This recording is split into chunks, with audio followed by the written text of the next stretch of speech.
أعوذ بالله من الشيطان الرجيم. بسم الله الرحمن الرحيم. تبارك الذي بيده الملك وهو على كل شيء قدير. الذي خلق الموت والحياة ليبلوكم أيكم أحسن عملا وهو العزيز الغفور. الذي خلق 7 سماوات طباقا ما ترى في خلق الرحمن من تفاوت فارجع البصر هل ترى من فطور ثم ارجع البصر كرتين ينقلب إليك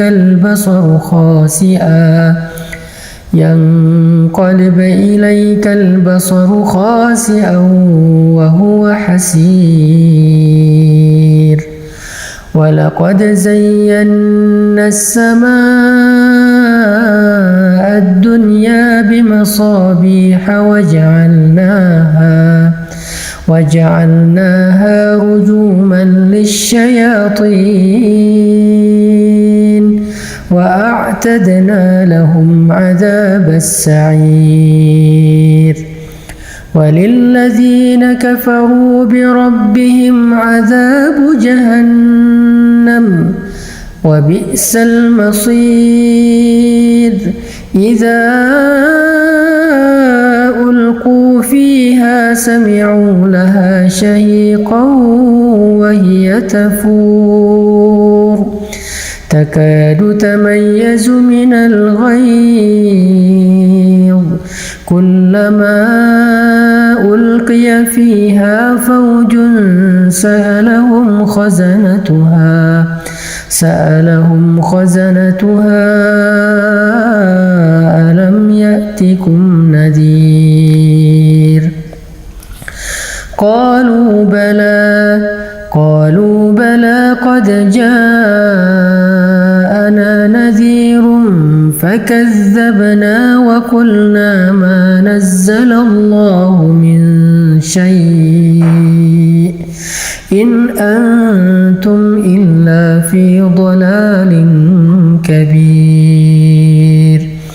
وقالوا لو كنا نسمع أو نعقل ما كنا في أصحاب السعير فاعترفوا بذنبهم فسحقا لأصحاب السعير. إن الذين يخشون ربهم بالغيب لهم مغفرة وأجر كبير. وأسروا قولكم أو اجهروا به إنه عليم بذات الصدور. ألا يعلم من خلق وهو اللطيف الخبير. هو الذي جعل لكم الأرض ذلولا فامشوا في مناكبها وكلوا من رزقه وإليه النشور. أأمنتم من في السماء أن يخسف بكم الأرض فإذا هي تمور أم أمنتم من في السماء أن يرسل عليكم حاصبا فستعلمون كيف نذير. ولقد كذب الذين من قبلهم فكيف كان نكير. أولم يروا إلى الطير فوقهم صافات صفات ويقبض ما يمسكهن إلا الرحمن إنه بكل شيء بصير أمن هذا الذي هو جند لكم ينصركم من دون الرحمن إن الكافرون إلا في غرور أمن هذا الذي يرزقكم إن أمسك رزقه بل لجوا في عتو ونفور أفمن يمشي مكبا على وجهه أهدى أمن يمشي سويا على صراط مستقيم قل هو الذي أنشأكم وجعل لكم السمع والأبصار والأفئدة قليلا ما تشكرون قليلا ما تشكرون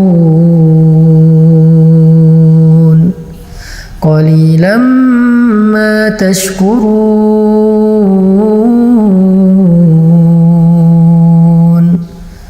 قليلا ما تشكرون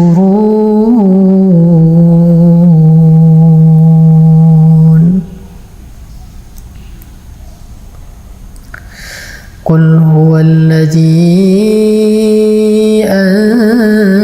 أنشأكم وجعل لكم السمع والأبصار والأفئدة قليلا ما تشكرون قليلا ما تشكرون.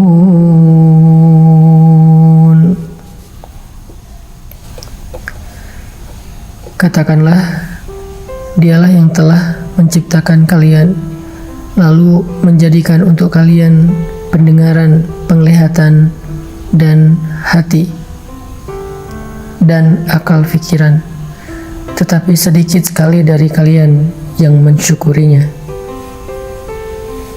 Ini ayat kita banget ya, karena kita juga sering ngerasa pendengaran kita belum dipakai untuk ibadah, penglihatan kita belum dipakai buat ibadah, dan pikiran kita juga masih jarang banget dipakai buat ibadah.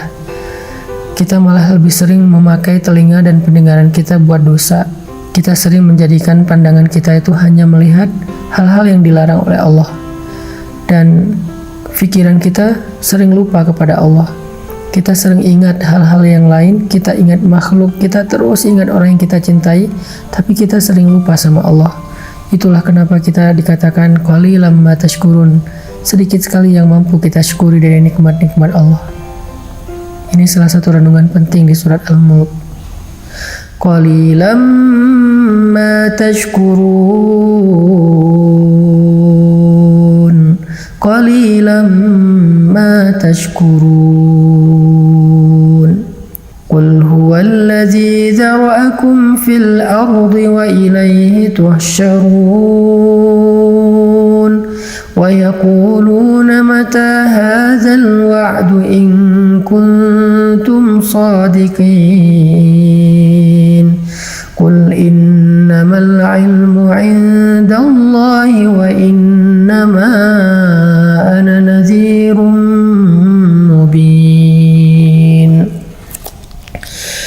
فلما رأوه زلفة سيئت وجوه الذين كفروا وقيل هذا الذي كنتم به تدعون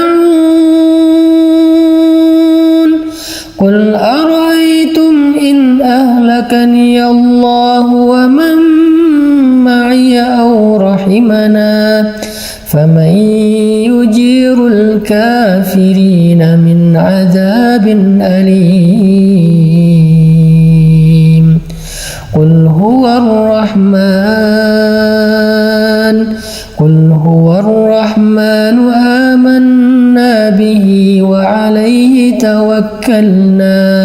فستعلمون من هو في ضلال مبين قل أرأيتم إن أصبح ماؤكم غورا فمن يأتيكم بماء معين. Di ayat terakhir ini Allah nanya sama kita tentang kekuasaannya, karena Allah pengen kita nggak ragu sama sekali tentang Allah itu maha kuasa. Allah itu bisa apa aja yang dia kehendaki, sehingga harusnya kita berserah diri kepada Allah. Makanya Allah nanya di ayat terakhir, coba kalian sebutkan, kalau sumur kalian menjadi kering, kalau tanah kalian menjadi gersang, kalau sungai-sungai kalian nggak lagi mengalir, maka siapa yang mendatangkan untuk kalian air yang jernih? Siapa yang menurunkan hujan? Siapa yang menjadikan tanaman-tanaman kita bisa tersirami dengan air lalu tumbuh dan kita menikmati hasilnya? Siapa yang menjadikan sumur-sumur kita menjadi penuh? Allah Subhanahu wa Ta'ala, Maha Kuasa, memelihara kita. Itu Allah baru ngasih satu contoh, yaitu air ketika kita dalam musim kemarau yang panjang. Kalau dalam contoh ini aja kita yakin bahwa Allah Maha Kuasa, Allah lah yang selama ini ngasih kita rezeki, ngasih kita pemeliharaan.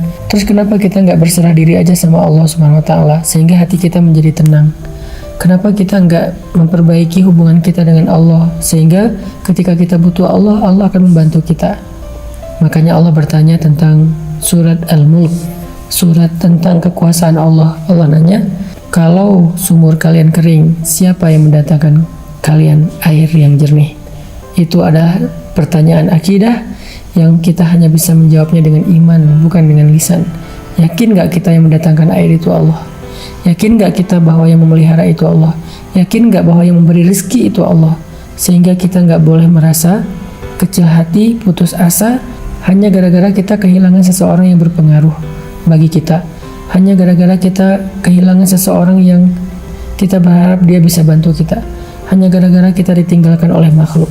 La, masih ada Allah bersama kita. Sehingga kalimat Nabi, la tahzan, innallaha ma'ana.